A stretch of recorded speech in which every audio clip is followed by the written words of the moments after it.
오늘 교장 선생님이 퇴임하시면서 이런 말씀하셨습니다. 아이들의 성적과 부모님의 돈 많은 배경 가지고 제가 편애했다면 용서해 주십시오.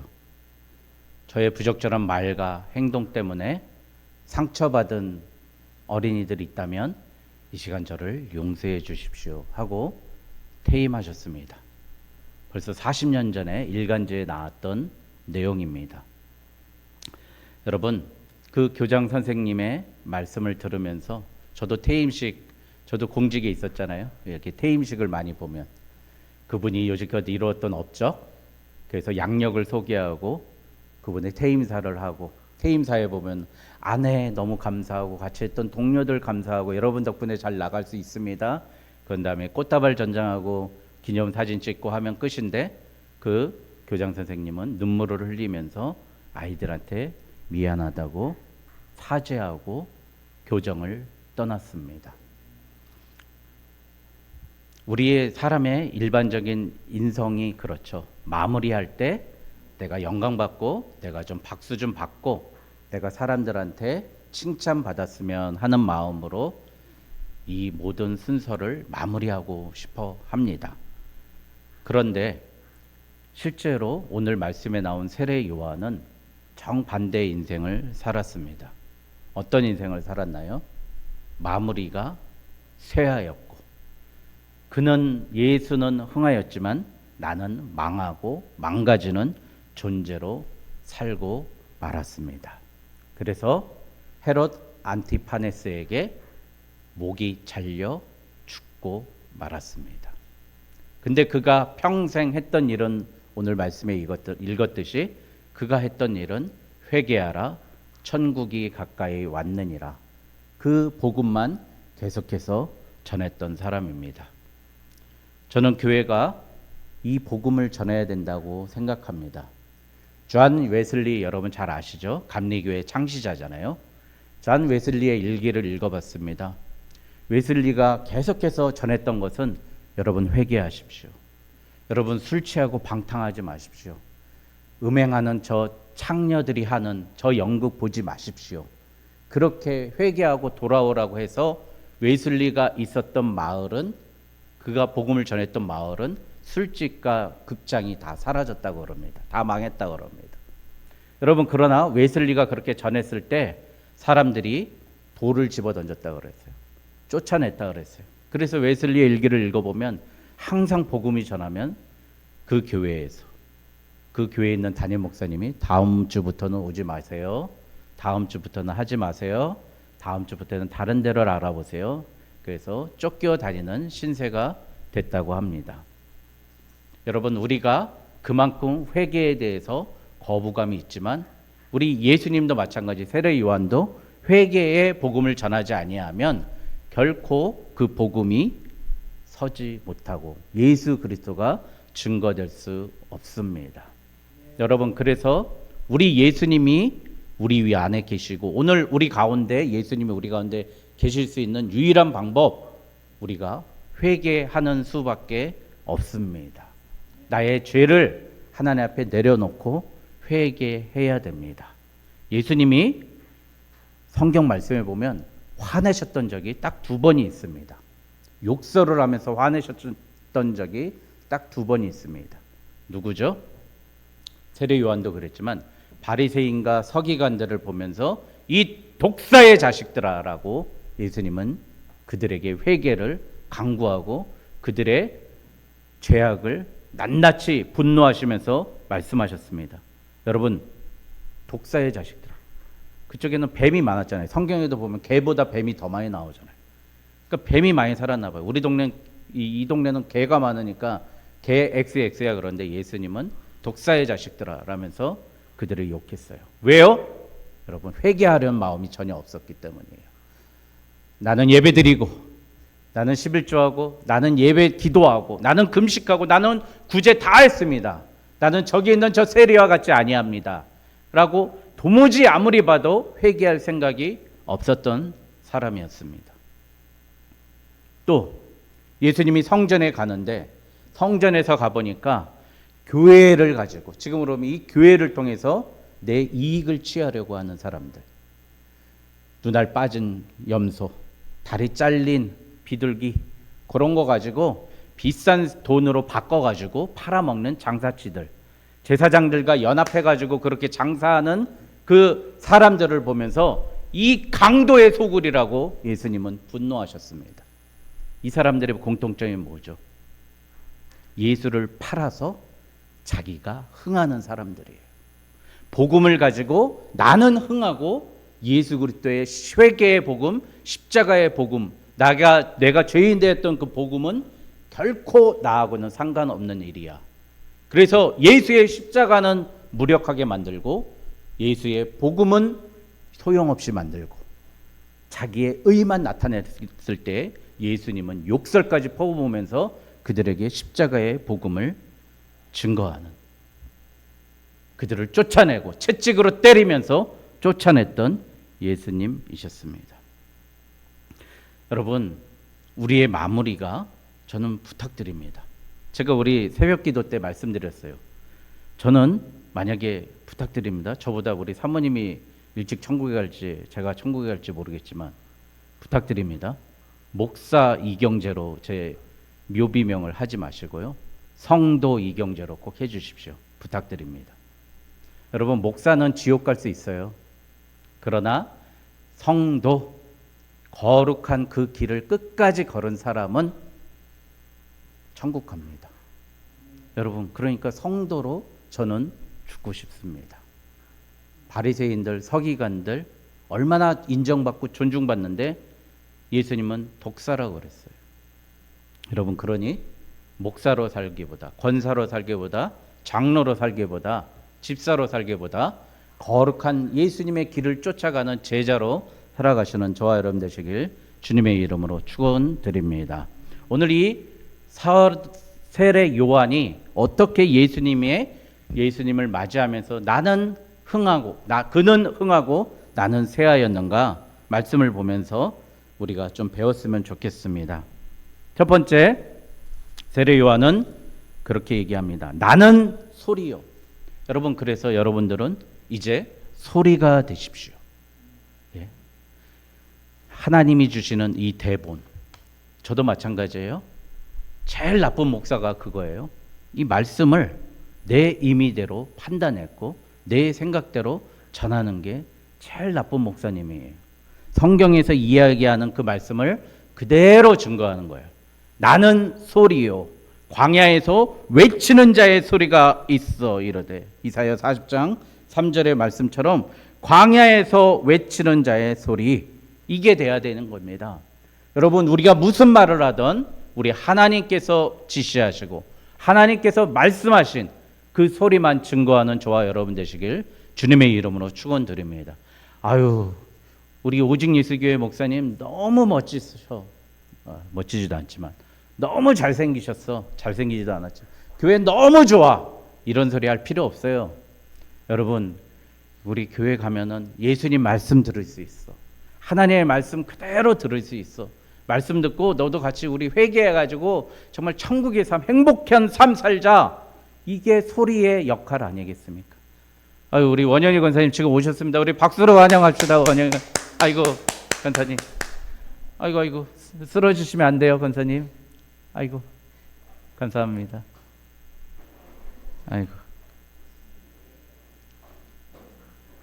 아이고, 예, 차분히 계세요. 괜찮습니다.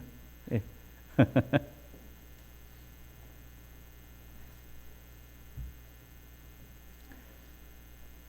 교회에 이렇게 손님들이 오시면 우리 원현희 권사님 보면은 꼭 그래요. 장모님이냐고. 장모님처럼 저에게 우리 교회 너무 애쓰시고 힘쓰시는데 오늘 이렇게 늦게라도 얼마나 힘드셨는지 이번 주에 남편 권사님하고 우리 원영희 권사님 두 분이 동시에 성모병원에 입원해 가시고요. 제가 마음이 너무 아팠습니다. 예.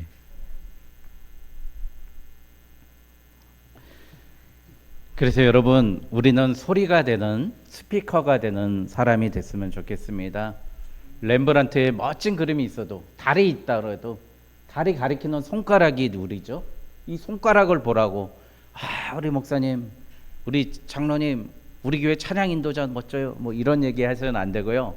그 달을 가리키고 그 그림을 가리키고 예수 그리스도를 가리키는 소리가 됐으면 좋겠습니다. 그러면서 3절에 광야에 외치는 자의 소리가 있어 이르되 너희는 주의 길을 준비하라.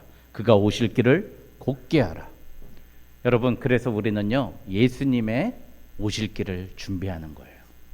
우리 예수님이 몸 대신 교회고 예수님 교회의 머리 되신다고 그러셨잖아요. 그래서 우리는 교회를요, 예배 드릴 수 있도록 예수님이 우리와 함께 할 수 있도록 교회를 잘 섬기는 겁니다.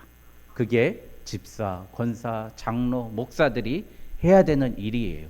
예배를 주님이 오실 수 있도록 그 길을 예비하고 준비하는 게 우리가 해야 될 일인 줄 믿습니다. 그러나 어디서 외쳐요? 광야에서 외쳐야 됩니다. 광야에서. 여러분, 나를 지지해주고 나를 사랑해주는 우리 집에서 외치라 그랬습니까? 아니에요. 광야 어떤 곳이에요? 내 편 하나도 없습니다. 외롭습니다. 나를 도와주는 사람 어느 곳도 없습니다. 오로지 하나님이 비를 내려주시지 아니고 하나님이 만나와 메추라기 주시지 아니하면 어찌도 쓸 수 없는 그곳입니다. 여러분, 우리 전도할 때 이러죠. 내 마음에 맞는 사람, 내 생각에 저 사람 정도면 교회 나와도 괜찮아 하는 사람에게 복음을 증거하지 않습니까? 여러분, 그것 광야 아닙니다. 내 홈그라운드입니다. 여러분, 세례 요한은 광야에서 복음을 증거했습니다. 그랬더니 어떻게 돼요?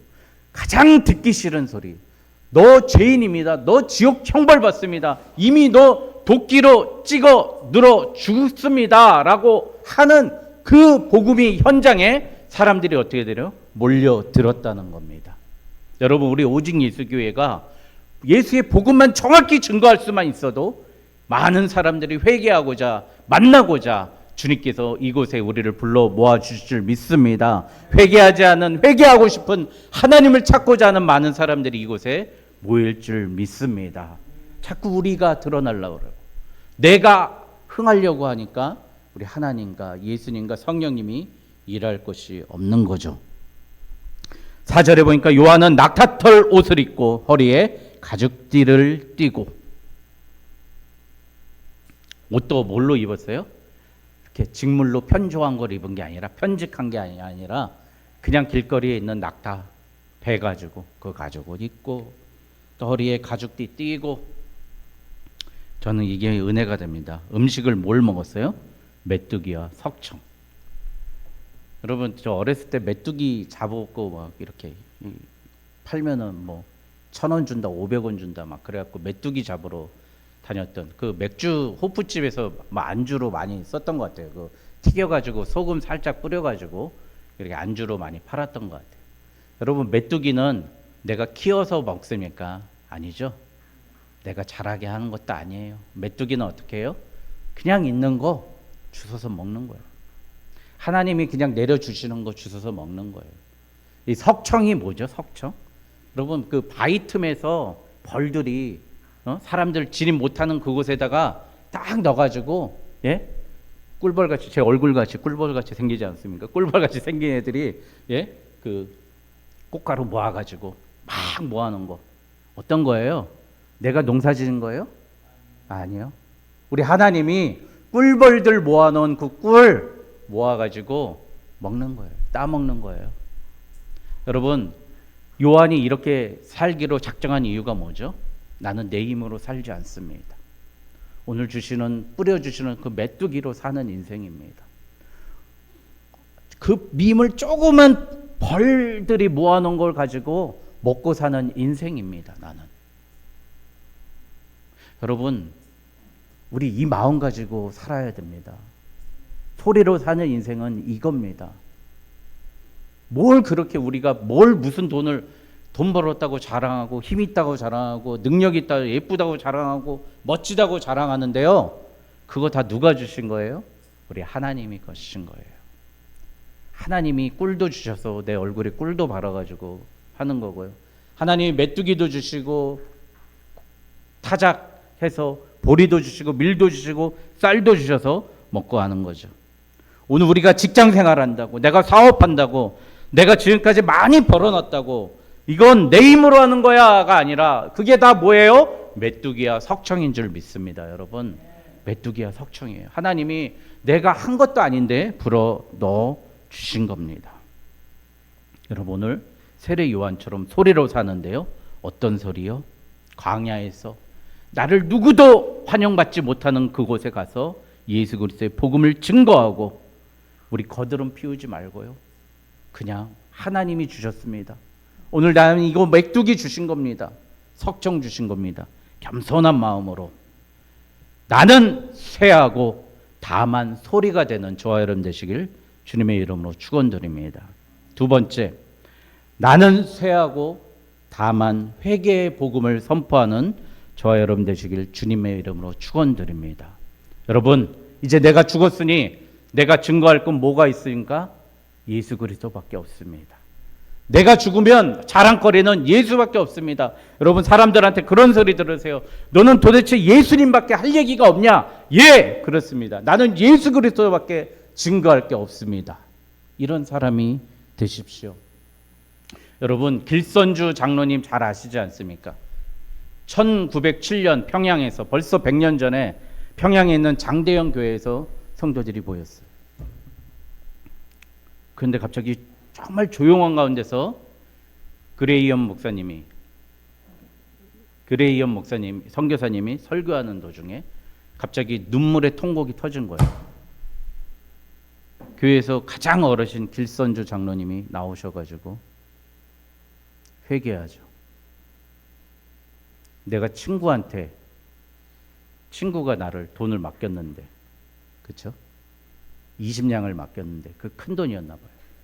친구가 죽었는데 그럼 그 제수 씨한테 돌려줘야 되는데 그 빚을 안 갚고 지금까지 있었습니다.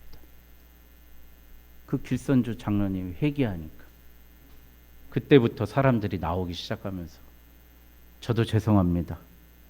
저도 첩질하고 도박질하고 그런 사람이었습니다. 계속해서 회개하고 무릎 꿇고 엎드리고, 그 시간에 모든 사람들이 뭐 방언하고 막 뭐 진동이 울린 게 아니라 그 장면이 그대로 나옵니다.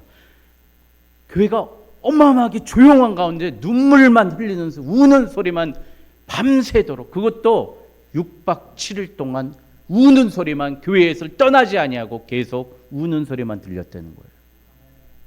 저도 옛날에 하늘산 기도원 가면 막 귀가 쩌렁쩌렁하면서 막 주여 소리 질렀던 게 아니라 그 한 사람의 회개 때문에 모든 사람들이 자신의 죄를 자복하고 회개하면서 눈물 흘려가면서 도저히 나의 입으로는 말씀드리지 못한 그 회개의 제목이 나왔다는 거예요.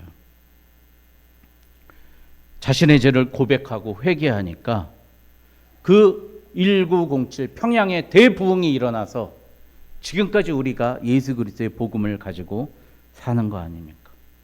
오늘 세례 요한은 아까도 말씀드렸지만, 여러분, 싫은 소리하고 너 죄인이라고, 너 지옥 간다고 하는 그 죽음의 복음, 널 살릴 수 있는 유일한 방법은, 죽음에서 살릴 수 있는 복음은, 천국의 복음은 회개하고 돌아오는 것밖에 없다라고 하는데 교회는 대부흥이 이루어진 줄 믿습니다.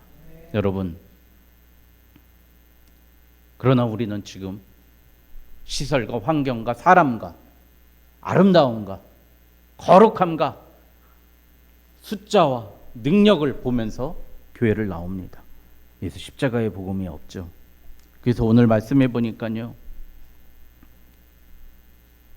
9절에 속으로 아브라함이 우리 조상이라고 생각하지 말라. 내가 너희에게 이르노니 하나님이 능히 이 돌들로도 아브라함의 자손이 되게 하시리라. 니네들 다 지옥 가. 응?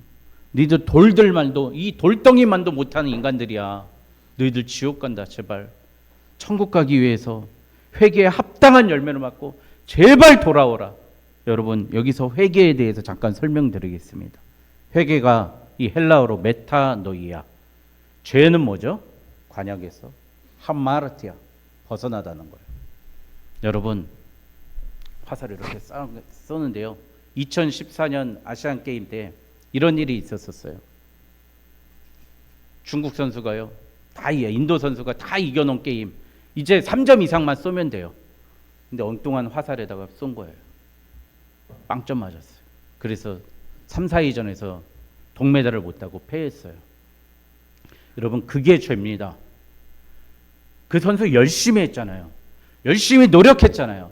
최선을 다했잖아요. 근데 하나님은 그게 죄라고 그래요. 왜요? 하나님이 죄라고 한 것은 하나님 한 분만 바라봐야 되는데 네 열심을 엉뚱한 데다가 보고 있는 게 죄라는 거예요. 베드로처럼 밤새 엉뚱한 데다 그물을 던지는 게 죄입니다. 예수의 말씀에 순종하지 아니하고 예수님께 다가가지 아니하고 예수님께 집중하지 아니하고 엉뚱한 것에 내 정력과 내 정열과 내 돈과 내 시간 다 쓰는 게 죄라는 거예요. 여러분, 그러니 반대로 생각해 보면 성실한 사람이 죄송하지만 더 많은 죄를 지을 것 같습니다. 돈 많은 사람이 더 많은 죄를 지을 것 같습니다. 더 많이 관역에 빗나가 있잖아요.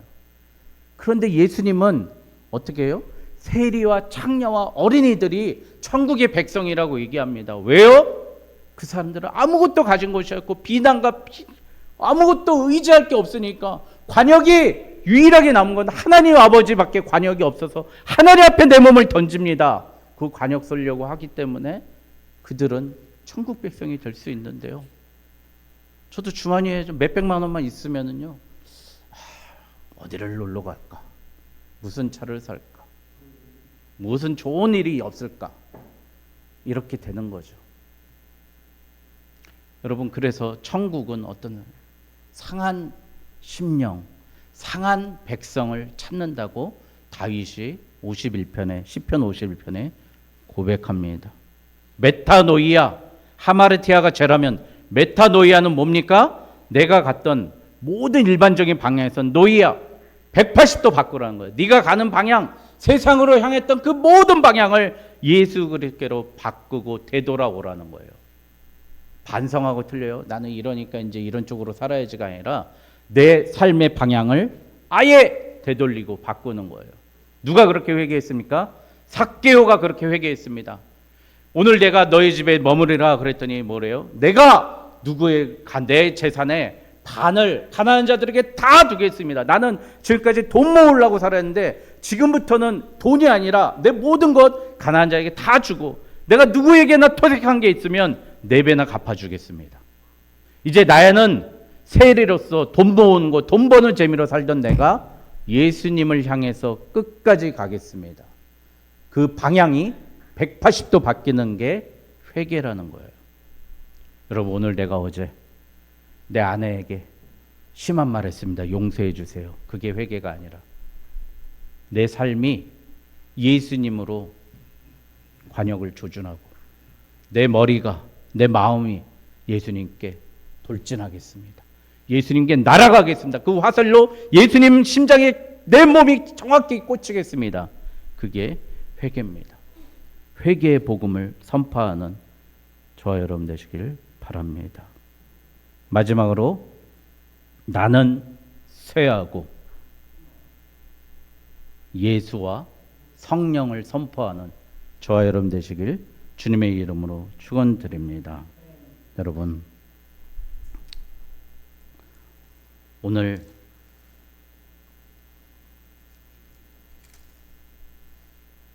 요한복음 3장에 보면은요, 이런 말씀이 나옵니다. 그는 흥하여야 하겠고 나는 쇠하여야 하리라. 요한복음 3장 30절의 말씀 나옵니다. 그런데 이게 말씀이요, 어떻게 나오는 말씀인지 아십니까? 세례 요한은 자꾸 인기가 많아져요. 마태복음 11장 2절 3절에 보니까 우가 자꾸 그 오실 그이가 당신에게 오리이까 우리가 다른 일을 기다리기까. 아니, 예수님이 오시면 예수님 능력이 높아지고 예수님이 권세가 높아지니까 이 사람들이 세례 요한을 자꾸 세하니까 마음이 조급해지는 거예요. 세례 요한이 제자들에게. 그런데 세례 요한은 이렇게 얘기해요. 그는 흥하여야겠고 나는 쇠하여야겠다. 자기 제자들을 향해서, 자기를 지지하는 사람들을 향해서 그는 흥하여야겠고 나는 쇠하여야겠다. 28절에 보니까 요한복음 3장 28절에 나는 그리스도가 아니요 그 앞에 보내심을 받은 자라. 여러분, 사람들은 세례 요한이 엘리야라고 그러고요, 예수님으로 메시아로 알았는데 나는 그리스도도 아니고 나는 아무것도 아니다, 그렇게 이야기하는 거예요. 그리고 예수님이 세례 받을 때 어떻게 해요? 나는 11절에 보니까 나는 물로 세례를 베풀거니와 내 뒤에 오시는 이는 나보다 능력이 많으시니 나는 그의 신을 들기도 감당하지 못하겠노라. 그는 성령과 불로 너희에게 세례를 베풀 것이라. 여러분, 다들 그래요. 저도 그렇고. 사람들이 나를 따라주고 지지해주면 엄청 교만해지잖아요. 사람들이 재산이잖아요. 예? 나를 팔로우 해주는 사람들이 재산이잖아요. 그런데 세례 요한은 어떻게 했어요? 나는 내 뒤에 오시는 이가 그리스도다. 그는 흥하고 나는 쇠하여야겠다. 그렇게 이야기하면서 제일 중요한 건 뭐야? 그는 성령과 불로 너희에게 세례를 베풀 것이요. 오늘 말씀의 결론입니다. 여러분, 내가 쇠하면은요, 성령이 오시고 예수 그리스도가 오실 줄 믿습니다. 그가 흥하고 그의 성령이 우리에게 임할 줄 믿습니다. 여러분, 그래서 세례 요한의 인생이 어떻게 됐죠? 맨 마지막에 그가 언제 오십니까? 제자들은 불만 있을 때 세례 요한이 그는 그리스도시다라 전파하고 목이 잘려 순교하고 맙니다. 끝까지, 죽을 때까지 자기는 계속 낮아지며 참수당하며 죽지만 그 이후부터 예수 그리스도는 흥하게 됩니다. 여러분, 이 성경을 보면 구약이 창세기서부터 말라기라고 그러잖아요. 근데 신학자들은요, 구약을 그렇게 보지 않고요, 창세기부터 마태복음 3장까지로 봅니다. 예수님이 세례 받으시는 장면까지가 구약이라 그래요. 그래서 구약을 마무리하는 사람이 세례 요한으로 봅니다, 신학자들은.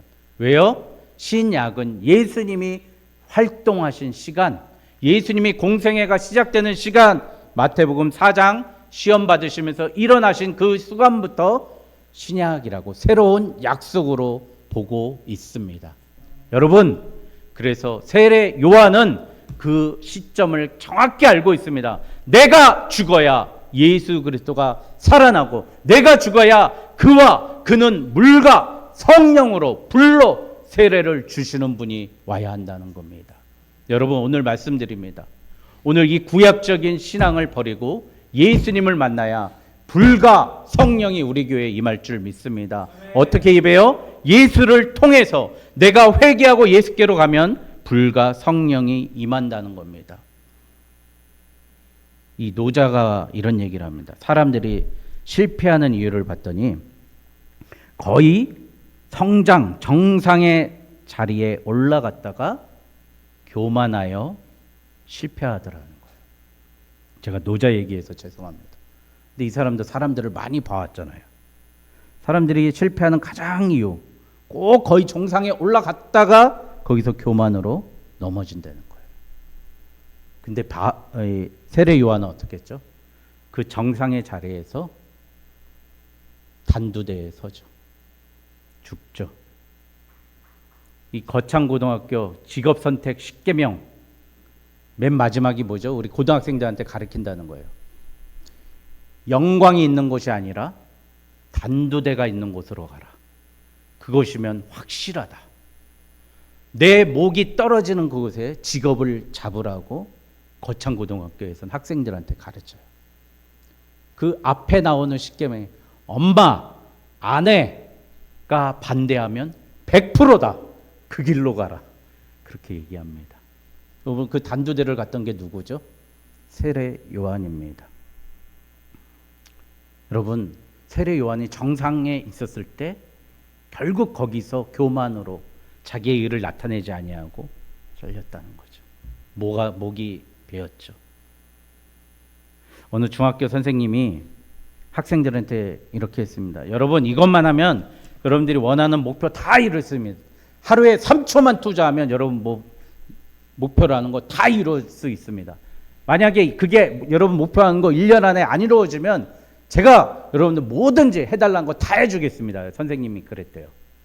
그 아이들이 궁금해하잖아요. 뭐 하면 돼요? 그랬더니 팔굽혀펴기 한 번만 하라고. 3초에 한 번만. 하루에 3초만 팔굽혀펴기 한 번만 1년만 해보라고. 여러분들 다 이룰 거라고. 그래가지고 했대요. 그랬더니요, 1년 지나고 선생님한테 와본 친구들 아무도 없었답니다. 다 까먹죠. 우리가 아무리 좋은 생각으로, 아무리 좋은 열심으로 시작해도요, 자꾸 그 관역이 빗나가는 거예요. 오늘은 구약 받다가, 내일은 독서했다가, 내일은 어디 가서 강의 들었다가, 그래서 내가 마음속에 먹었던, 내가 생각하고 있던 것을 끝까지 가지 못하는 거예요. 진정한 겸손을 가지고 어떤 목사님 설교하면서 은혜 받았습니다. 겸손은 자기를 낮추는 게 아니라요, 끝까지 하는 겁니다. 우리 오늘 사도 세례 요한처럼 끝까지 나는 쇠하기를 추구하고, 우리 예수 그리스도는 끝까지 흥하기를 기도하면서, 그는 흥하고 나는 쇠하면서 끝까지 예수님을 향한 초점과 간역을 놓치지 않고 나아가는 저와 여러분 되시길 주님의 이름으로 축원드립니다.